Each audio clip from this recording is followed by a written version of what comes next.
ரொம்ப ரொம்ப சிம்பிளா, ரொம்ப டேஸ்டியா சாக்லேட் குல்ஃபி எப்படி பண்ணலான்னு பார்க்கலாமா? இது வந்து வெயிலுக்கு ரொம்ப எனர்ஜி பூஸ்டிங்கா இருக்கும். நட்ஸ் எல்லாம் போட்டு பண்ணியிருக்கனால குழந்தைங்களுக்கும் ரொம்ப நல்லது.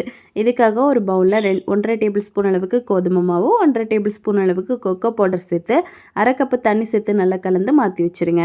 இப்போ ஒரு சின்ன மிக்ஸி ஜாரில் 10 போல பாதாம், 10 போல பிஸ்தா போட்டு நல்லா க்ரஷ் பண்ணிடலாம். ரொம்ப அரைக்க வேண்டாம். இப்போ ஒரு கடாய் எடுத்து ஸ்டவ் ஆன் பண்ணி வச்சுட்டு, இதில் 1/2 லிட்டர் அளவுக்கு பால். இந்த பால் வந்து நல்லா கொதிச்சு வந்ததுக்கப்புறமா ஒரு 1/2 கப் அளவுக்கு சுகர் போட்டுக்கலாம். இது கூடவே கரைச்சி வச்சுருந்த அந்த கொக்கோ பவுடர் மிக்ஸ் இதையும் போட்டு நல்லா வந்து மிக்ஸ் பண்ணிடுங்க. இது மிக்ஸ் பண்ணதும் கொஞ்சம் கெட்டியாக ஆரம்பிக்கும் பால் வந்து.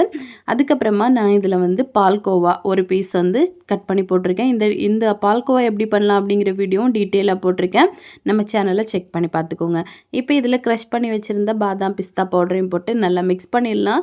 இது வந்து கொஞ்சம் கெட்டியான பதம் வரும் இந்த பால். அது வரைக்கும் நல்லா வந்து கொதிக்க விட்டுட்டு ஸ்டவ் ஆஃப் பண்ணி இதை ஆற விட்டுருங்க.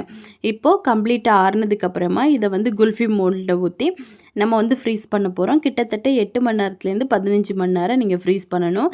அப்போ தான் இது கம்ப்ளீட்டாக நல்லா ஃப்ரீஸ் ஆகி வரும். இப்போ மூடி போட்டுடலாம். மூடி போட்டு ஐஸ் ஸ்டிக்கையும் உள்ளே வச்சுருங்க. வச்சுட்டு நம்ம ஃப்ரீஸ் பண்ண தான் போகிறோம். இப்போ பார்த்தீங்க அப்படின்னா ஒரு 15 மணி நேரம் ஆயிடுச்சு. இப்போ நம்ம ஓப்பன் பண்ணிடலாம். ரன்னிங் வாட்டரோ இல்லை சூடான தண்ணியிலையோ லேசாக காட்டிடுங்க. அப்போ ஈஸியாக உங்களுக்கு இளகுறதுக்கு வரும்.